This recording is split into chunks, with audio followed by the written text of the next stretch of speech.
पुराने जमाने में एक शहर में दो ब्राह्मण पुत्र रहते थे। एक गरीब था तो दूसरा ब्राह्मण अमीर था और दोनों ही पड़ोसी थे। गरीब ब्राह्मण की पत्नी उसे रोज ताने देती और झगड़ा करती थी। एक दिन ग्यारस के दिन गरीब ब्राह्मण के पुत्रों में झगड़ा हो गया। उस झगड़े से तंग आकर उस गरीब ब्राह्मण का पुत्र जंगल की ओर चल पड़ा। वह ये सोच कर गया कि जंगल में कोई शेर या मांसाहारी जीव उसे मारकर खा जाएगा और उस जीव का पेट भर जाएगा और मरने से वो रोज रोज की झगड़ा झंझट से मुक्ति पा जाएगा। जंगल में जाते उसे एक गुफा नजर आती है। वो गुफा की तरफ जाता है। गुफा में एक शेर सोया होता है और शेर की नींद में खलल न पड़े इसलिए हंस का पहरा होता है। हंस जब दूर से ब्राह्मण के पुत्र को आता देखता है तो वह बहुत ही चिंतित हो जाता है और सोचता है कि यदि यह ब्राह्मण आएगा और शेर जग जाएगा तो इसे मारकर खा जाएगा।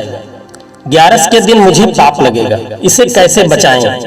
तभी उसे एक उपाय सूझता है और वो शेर के भाग्य की तारीफ करते कहता है, वो जंगल के राजा, उठो जागो, आज आपके भाग्य खुले हैं। ग्यारस के दिन खुद विप्रदेव आपके घर पर पधारे हैं। जल्दी उठो और इन्हें दक्षिणा दो और इनको रवाना करो, आपका मोक्ष हो जाएगा।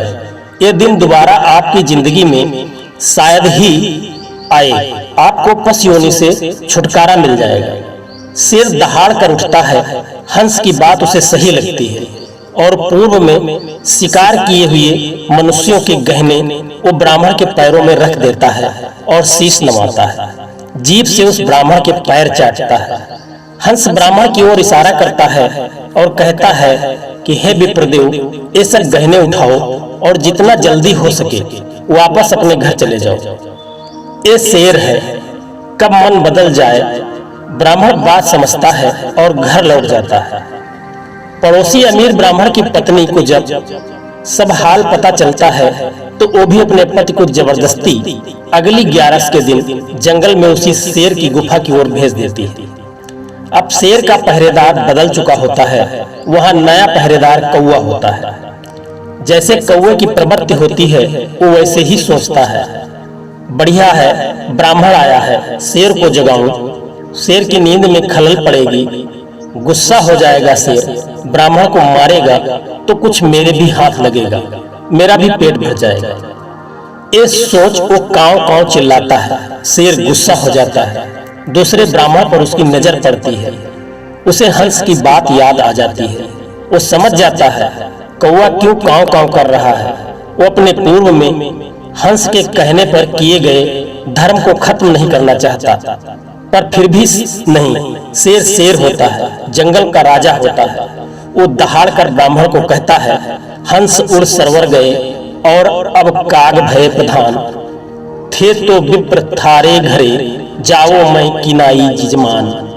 अर्थात हंस जो अच्छी सोच वाले, अच्छी मनोवृत्ति वाले थे, उड़ के सरोवर तालाब को चले गए हैं और कौवा प्रधान पहरेदार है जो मुझे तुम्हें मारने के लिए उकसा रहा है।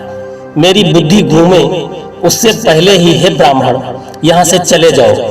शेर किसी का जजमान नहीं हुआ है, वो तो हंस था जिसने मुझ शेर से भी पुण्य करवा दिया।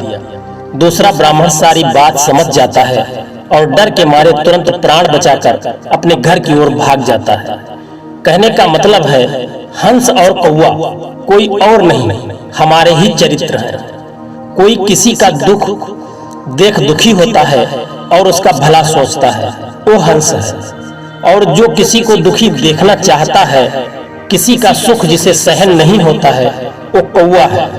जो आपस में मिलजुल कर भाईचारे से रहना चाहते हैं वह हंस प्रवृत्ति के हैं।